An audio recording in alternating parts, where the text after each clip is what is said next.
Yeah, hello guys. Well, it's a different day today.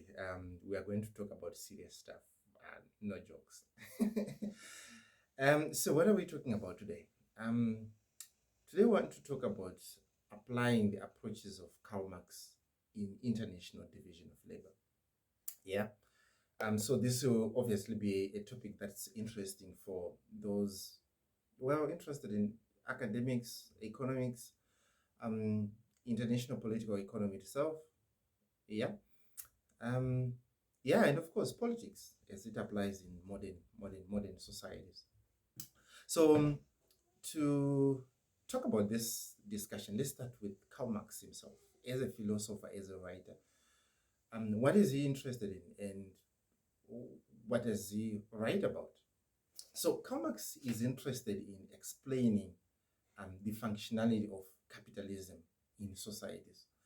So in this, he talks about the different social, the class struggle and the organization of the social structure as it applies in societies back then and even in contemporary societies. So he is explaining the different roles and the different categories that we have. I think I've first of all mentioned the three main ones. So he talks about the those who controls the means of production, and of course, secondly, it talks about the social interactions in labor, and of course, those who own and control the surplus that human social capital can produce. Yeah. And then in trying to then explain that, he further breaks down those categories into what we normally, or of course, things that can quickly take us back to our early days in history. When we learned about, for example, the bourgeoisie being the those who owns the means of production, and then of course the proletariat, being the category of people that produce the labor and work for the bourgeoisie. Of course, there's exploitation, and then we also have the what he then called the petty bourgeoisies, and those that own, they own something, but it's not sufficient enough for them to entirely rely on hired workforce. So they've got a dual role to play. They have workers, but they also do the work. Oh well, maybe it's the typical we are hustling kind of thing that we're doing these days. You have something, but it's not sufficient enough. Of course, then you also have the proletariat. Uh, the sorry, you also have the farmers, the peasants and the farmers. There's another group that he talked about who are the offshoots from the bourgeoisie, and he called them the vagabonds, those the spoiled ones. Yeah. So we have those different social classes in any given society. So in relation to international labor, then what are we saying? If you are applying those kind of approaches, then we are saying there is an allocation of roles that countries have to play in the process of production in a global economy. So, for example, Africa and other countries in the global south, their role is to produce raw materials, export to developed countries, who then turn around the do value addition, and of course produce finished goods and at times sell back to Africa at inflated prices, and Africa remains poor. Yeah, that's the current international division of labor, and that's the way it is, and that's the way it was even back then. So Karl Marx and Engels, they were then trying to say, how then do we avoid this um, class struggle that is prevalent in the societies? And they came up with a blueprint, which is commonly known as the Manifesto of Communism. And they came up with their 10-point plan.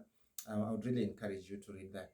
So in the 10-point plan, they came up with ideas of how they can address the class struggle, which basically meant removing capitalism and replacing it with another social order that promotes equality and in line with, you remember our first blueprint after independence, growth with equity. It was borrowing some of the ideas from those kind of proposals from Karl Marx and other writers. So in the 10-point plan, what are some of the things that they say? They are talking about centralizing communication and transport. Well, yeah. You remember our former president, Robert Mugabe, he read a lot around Karl Marx. He said that in many of his interviews. And then should we struggle to establish why Strive Masiwa really struggled to get a license to establish a private communication company? Yeah, that was President Robert Mugabe for you. So in the 10-point plan, they also talked about other things, of course, abolition of property on land, free education, and things like that, or things that will then try and redistribute power and resources. Yeah, so those are the proposals. But then, should we is that applicable in modern day society? Then we have to ask questions and borrow ideas from writers like I'll talk about two. So the first one that I'll talk about is Dambisa Moyo. So in 2009, Dambisa Moyo came up with a book which was titled Day-Date Proposal. Yeah. So in the book Day-Date Proposal, Dambisa Moyo is challenging again the socio-economic and political order that we have in the world currently.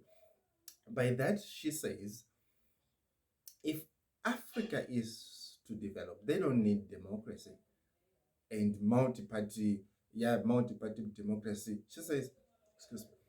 She says Africa doesn't do that. And she argues that where development has taken place in Africa, it has happened in spite of and not because of democracy. Yeah.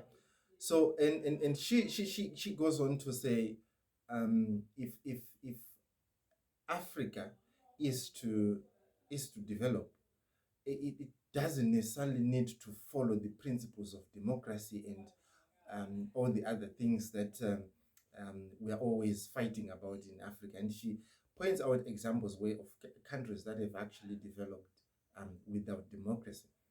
Yeah. So secondly, I'll talk about another book by Mariana Mazzucato. Wow, very interesting. This one was written by someone from the United States.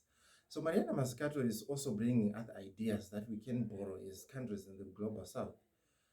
She talks about the need for state and public funded innovation for development.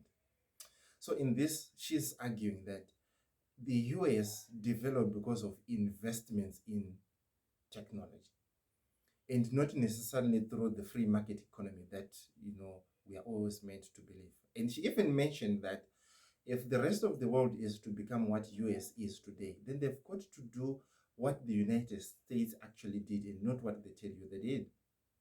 Yeah, that's Mazzucato for you.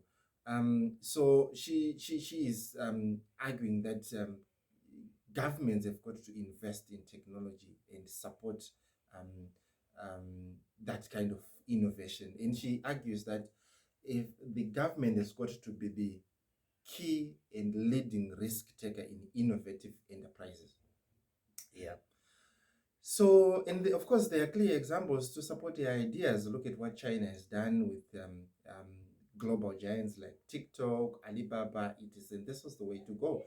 And for Africa, probably the question then will be around, so what and where should Africa place most of its investments on, even on the technological front? But otherwise, yeah, this is it. As far as Karl Marx ideas on international division of labor as it applies to today. Yeah, let's meet for another topic some other day. It's goodbye for now. And I'm Jeff.